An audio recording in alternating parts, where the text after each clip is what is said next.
Okay, so today I'm joined by the fantastic Jerry Horton of the incredible band Papa Roach. Right back at you, sir. Uh, and today we're talking about something that's made me feel particularly old, if I'm going to be brutally honest. We are going to chat about Infest, and it's becoming 25 years old. I saw this, and I'm in my 40s now, and I've not actually felt like I'm that age until I saw that. So, one, thanks, in the nicest possible way. But my first question really is, firstly, how does it feel to say those words? Infest is 25 years old.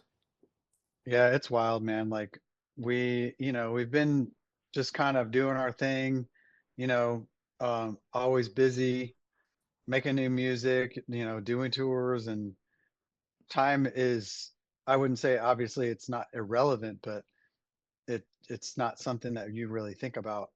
And every once in a while they'll mention, management or whatever will mention, hey, you got this anniversary coming up. And yeah, 25 came up and it was like, that's almost half my life. And it's crazy because it's like it seems like it was just yesterday and also a lifetime ago. So I mean, yeah, it it's really wild. does. I think back because I had a little Nokia phone. I got those little ringtones. I got Last Resort on the phone, like, as my ringtone. It was literally. Yeah. Now I can get the internet on my phone. It's bizarre when I think about it in that way. hmm Now, when you were writing and recording Infest, did you ever expect it to become the iconic album it actually is seen today? I think back then we were I wouldn't say we were delusional, but we felt strongly about the songs. Like we knew that, I mean, we expected that, the songs that we picked for singles would do well, and we expected that we would get, we would be on the radio and we would be touring. It just didn't happen the way that we imagined it would happen. Cool. So it was So, just like we expected a build. We expected to, to work it, to tour for a while, and hopefully get to a certain level, but it was completely different. so, in a parallel universe, then, what do you think you would actually be doing now if Papa Roach did not have this incredible success? I mean, I think we would still be doing it on some level. It's just, you know we it's what we were supposed to do.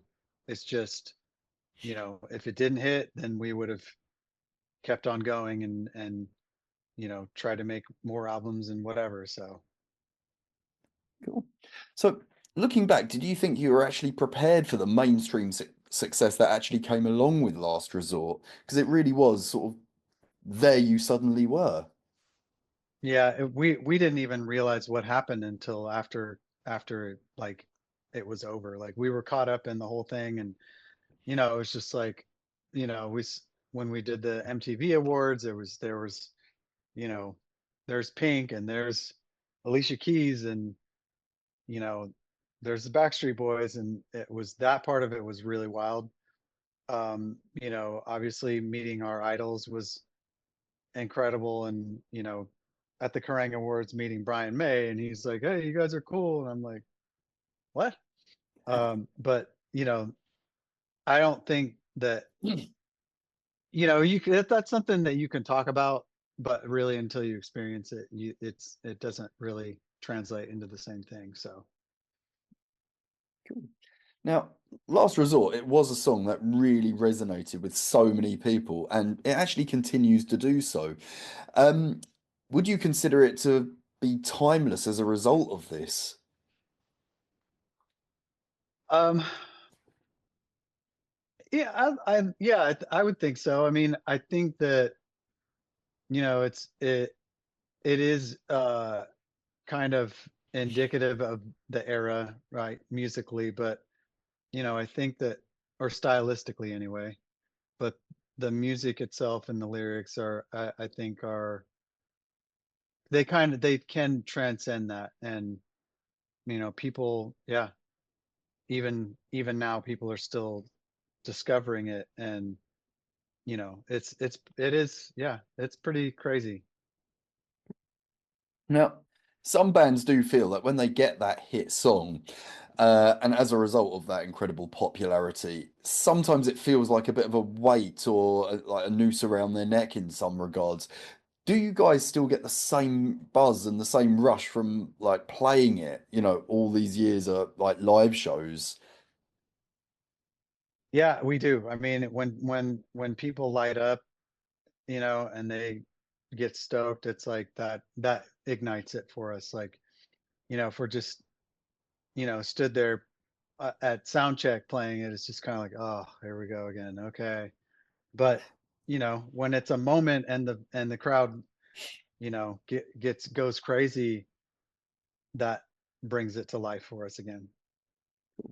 Well, honestly, I can't wait to hear it live. So I know I've seen you guys in the past, but this concert is going to feel something special. I'll be 100% honest, at least for me, looking back on my time. Now, for you, as we're talking 25 years, what has actually been the biggest highlight of the last 25 years for you?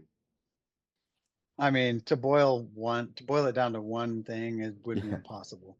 I can Like, imagine. I'd say, um, touring with some of the bands that we toured with, um, Horn, and just the whole Warp Tour, uh, that was incredible. Doing some of the award shows and meeting some of our heroes, and even over the years, just doing festivals and meeting new bands, or uh, it's just, yeah, it's been a wild, crazy ride. Like, there's just so much. Um, but the fact that we're 25 years in, I mean, technically longer than that, but this far in, and we're still making music, and we're, doing these shows and selling out shows. And, we have a new song at radio that's, or at least in the States, that's already doing well. And so I'd say that's probably one of the best things that I could think, is that we're still here, still Cool, doing it. cool. Now you collaborated with Carrie Underwood for "Leave the Lights On," which is an incredible song. And over the years, Papa Roach has collaborated with like quite an eclectic collection of artists. Mm. Has there been anyone specific that stood out or been particularly memorable, or perhaps even when you decided to work with who was a bit of a, I suppose, a risk, genre-wise, perhaps? Um, I don't think it wasn't necessarily a risk, but when we got to work with the Black Eyed Peas, that was like one of the best. Like, that was another highlight. Like, not only is Will super creative, um, uh, and he works really fast with ideas and everything. Um, all those guys are super cool, and it was such a pleasure. I think the song that we did together is something that is, I top 10 for me. And it was a cool look for us. It was a great thing, I think, because it was on their album. So it was just like, not only did we get to collaborate, but we got to be on their album. So it was awesome. So, speaking of collaborations, if you could actually collaborate with anyone, get in the studio and record a song with absolutely anyone, for you, who would it be? And I'm going to extend this because, living or dead, who would be the dream to work with? I mean, It's a tough one, I know. yeah, that's so tough.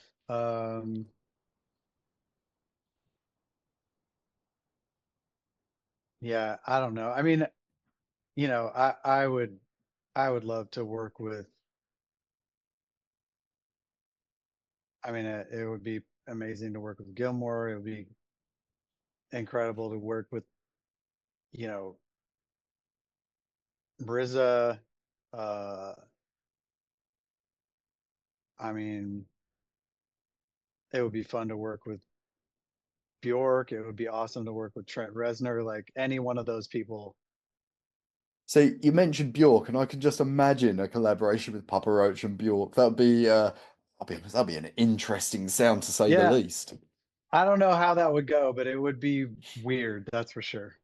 And I think that's why I would like it regardless. Yeah. Do you know what I mean? Like, and anything like rock music really does find a way of like transcending genres in any way it can. So yeah, do it. I mean, I was thinking I'd love to see you work with Paul McCartney just to go out of the box, but you went even further out of the box with Bjork. So incredible, yeah.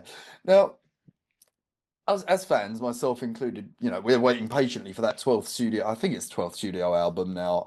What can we expect from it when we do see it? Man, I feel like I've said this before, but it's like it's so because we worked with different producers, it was like a group of 3 to 4 different guys, and we did a few songs each, and so it's very diverse. It's very uh there are some things that are really experimental, and it's it's kind of all over the place, but there's so many great moments and riffs and hooks and beats and all of it. Like that's really as far as I can go to Yeah. describe it. Like, you know what I mean? Like you're gonna have to hear it. No, of course. To be fair, I think I was just fishing for some sort of exclusive there, which I knew I was never gonna get.